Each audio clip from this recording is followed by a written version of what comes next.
विश्रामपछि कार्यक्रममा पुनः स्वागत गर्न चाहन्छु। कार्यक्रमको माध्यमबाट हरेक दिन नयाँ विषयवस्तुको बारेमा जानकारी गराउँदै आएको थिएँ र मैले कहिलेकाहीँ देशको बारेमा पनि जानकारी गराउँछु भनेर तपाईहरुसँग जानकारी गराउँदै नै आएको थिएँ। आज विशेष गरी देशको बारेमा जानकारी गराउन गइरहेको छु। जुन पछिल्लो समयमा चुनावको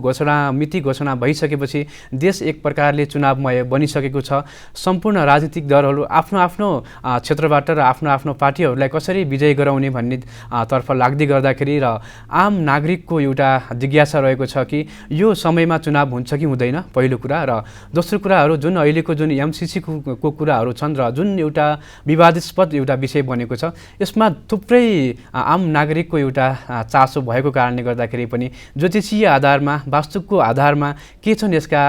विषयहरू र यी विषयहरूले आगामी दिनमा कस्तो खाले हामीलाई असर पार्न सक्ने सम्भावनाका ग्रहहरू बनेका छन्, यसको बारेमा विस्तृत रूपमा जानकारी गराउन गइरहेको छु। हुन त ग्रह राज्यम प्रयच्छन्ति ग्रह राज्यम हरन्ति च ग्रहै व्याप्तमिदं सर्वम त्रैलोक्यम च चराचरम। शास्त्रले भनेअनुसार चाहिँ ग्रहहरूले राज्यलाई प्राप्ति गर्न सक्ने क्षमता पनि राख्छन् र ग्रहहरूकै कारणले गर्दा प्राप्त भएको राज्यलाई गुमाउन पनि सक्ने एउटा यस्तो खाले शक्तिशाली योगहरू निर्माण भएको हुन्छ। यो हुन त ग्रहहरूको अवस्था अथवा ग्रहहरूको दृष्टि, युक्ति र सम्बन्धको कारणले गर्दा राष्ट्रमा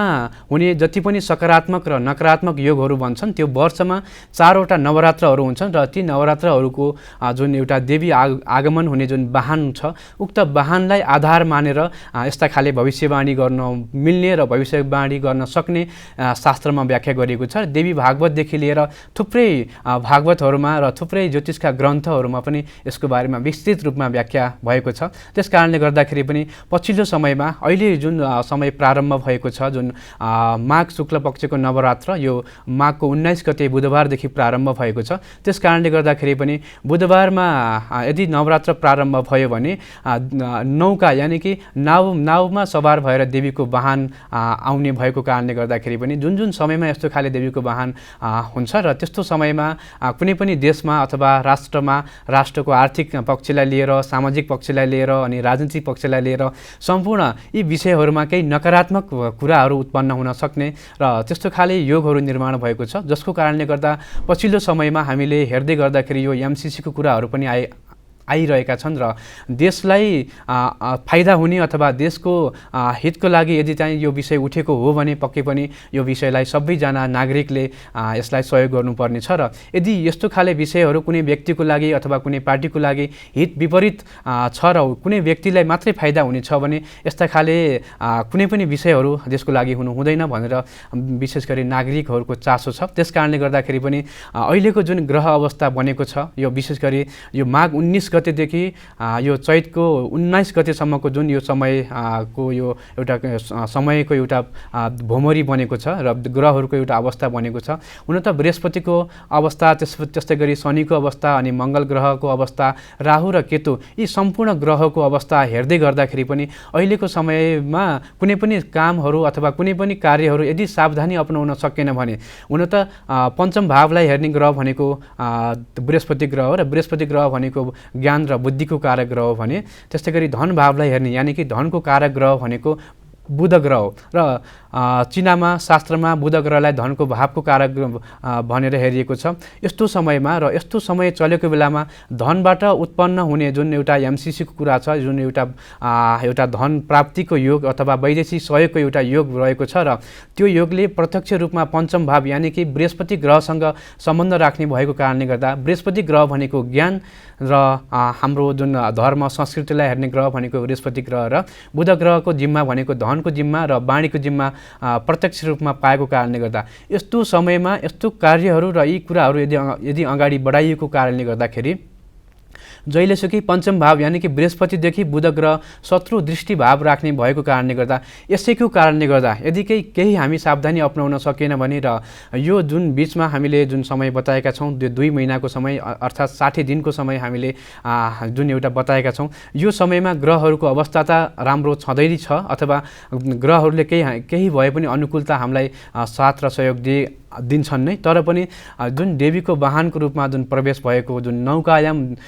नौकामा सवार भएर देवीको वाहनको रूपमा देवी प्रवेश हुनुभएको छ, यो नवरात्रको समय पनि चलेको कारणले गर्दा यो समयमा र यस्तो कारणले गर्दाखेरि जुन पञ्चम भावबाट उत्पन्न हुने जुन एउटा बुद्धिको छ, पञ्चम भावबाट उत्पन्न हुने ग्रह र धनबाट उत्पन्न हुने ग्रहको बीचको सम्बन्ध शत्रुतापूर्ण हुने भएको कारणले गर्दा, यसैको कारणले गर्दा जुन अहिले सत्ता गठबन्धनमा एउटा समस्याहरू आइलागेको छ, एउटा खड्को आइलागेको छ, हामीले त बारम्बार भनि पनि रहेका छौँ कि यो समयमा केही सावधानी अपनाउनुपर्छ भनेर बारम्बार मैले आग्रह पनि गरेको छु। त्यस कारणले गर्दाखेरि सत्ता गठबन्धनलाई पनि एउटा खड्गोको योग भएको कारणले गर्दा विशेष सावधानी अपनाउन सकेन भने अहिलेको वर्तमान गठबन्धन टुट्न सक्ने सम्मको योग निर्माण भएको छ। त्यस कारणले गर्दाखेरि विशेष सावधानी अपनाउनको लागि म आग्रह पनि गरिरहेको नै छु र त्यस्तो खाले ग्रहहरूको योग अथवा ग्रहहरूको शान्ति गर्नुपर्ने पद्धतिहरू पनि छ। यी कुरालाई विशेष ख्यालमा राखेर अगाडि बढ्यो भने पक्कै पनि राम्रो रहनेछ। र अर्को कुरा, अहिलेको जुन समयमा जुन हाम्रो चुनावको मिति घोषणा भएको छ र चुनावको मिति घोषणा भइसकेपछि एक प्रकारको देश चुनावमय भइसकेको छ। जुन समयमा वैशाखको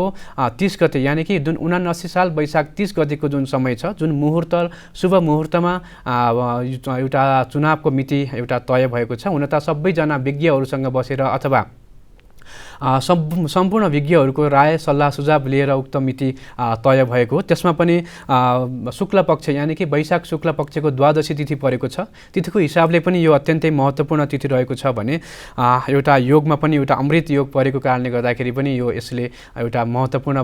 योगले पनि हामीलाई सपोर्ट गर्नेछ भने विशेष गरी चन्द्रमा कन्या राशिमा चन्द्रमा रहने भएको कारणले गर्दा कुनै पनि हाम्रो देशको काम गर्नको लागि र देशलाई सहयोग गर्नको लागि कन्या राशि यानि कि दक्षिण दिशाको जुन चन्द्रमा अथवा दक्षिण दिशामा बसेका चन्द्रमाको कारणले गर्दा पूर्वी र दक्षिणी देशहरूले पनि हामीलाई पूर्ण रूपमा साथ दिने योग भएको कारणले गर्दाखेरि पनि यो चुनाव विशेष गरी चैतको 19 गते भन्दा पछिको एउटा जुन समस्या अथवा चाहिँ एउटा जुन शनिबारबाट घटस्थापना सुरु हुनेछ, यो चैत शुक्ल पक्षको नवरात्र, उक्त नवरात्रमा चाहिँ केही मतभेदहरू हुन सक्ने, मनमुटावहरू हुन सक्ने र यो कुनै पनि न्याय क्षेत्रलाई बलियो बनाउनको लागि र न्याय क्षेत्र त्यो बेलामा आफ्नो महत्त्वपूर्ण भूमिका रहेर न्याय क्षेत्र बलियो हुनेछ र जसको कारणले गर्दा जुन अहिलेको जुन समीकरण छ, सत्ता गठबन्धन छ, केही असावधानी यदि पुग्यो भने यस्तो खाले गठबन्धन छुट्टिन सक्ने सम्मको योग पनि निर्माण भएको कारणले गर्दा चुनाव जुन समयमा मिति तय भएको छ पक्कै पनि त्यो समयले चुनावको कारणले गर्दाखेरि पनि देशमा एउटा माहौल रहने नै छ। र अर्को कुरा, बुद्ध जयन्तीको अवसर पनि त्यो बेलामा रहनेछ, यानि कि त्यसको ठिक 3 दिन पछाडि बुद्ध जयन्तीको समय पर्नेछ। चुनावको माहौलकै बेलामा पनि बुद्ध जयन्तीको समय परेको कारणले गर्दाखेरि पनि बुद्धले एउटा देशमा र देशदेखि लिएर विश्वमा आफ्नो जुन एउटा शान्तिको एउटा अग्रदूतको रूपमा पनि हामी हेर्छौँ र गौतम बुद्ध जयन्तीको अवसर परेको कारणले गर्दाखेरि पनि अबको चुनावले देशमा मात्रै नभएर सम्पूर्ण विश्वमा नै यसले सकारात्मक सन्देश एउटा ल्याउन सक्नेछ र सकारात्मक सन्देश सहितको एउटा भाइब्रेसन अगाडि बढ्नेछ र सम्पूर्ण देशको जति पनि विघ्न बाधाहरू भएका छन् र देशमा जति पनि अप्ठ्यारा परिस्थितिहरू छन् ती सम्पूर्ण परिस्थितिहरू हटेर जानेछन्। जस्तो खाले मुहुर्तमा एउटा यो चुनावको लागि मिति तय गरिएको छ। त्यस कारणले गर्दाखेरि पनि हामीले जुन एउटा मितिको कुराहरू पनि आएको थियो, कहिले चुनाव हुन्छ, कुन समयमा चुनाव हुन्छ भन्ने कुराहरू पनि अब अन्यल हटिसकेको छ। हामीले कुनै पनि दलको पक्षमा लिएर अथवा कुनै पनि दललाई प्रत्यक्ष निगरानीमा राखेर केही पनि कुराहरू गर्नु हुँदैन र जुनसुकै व्यक्तिले जुनसुकै काम गर्दाखेरि देशलाई फाइदा पुग्छ त्यस्ता खाले व्यक्तिहरूलाई पक्कै पनि जनताले मत दिनुहुनेछ र लक्ष्मीलाई शान्ति र लक्ष्मी खुसी बनाउनको लागि त्यस्तो खाले कार्य हुनेछ भन्ने हामी विश्वास पनि लिएका छौँ। र अर्को कुरा, विशेष गरी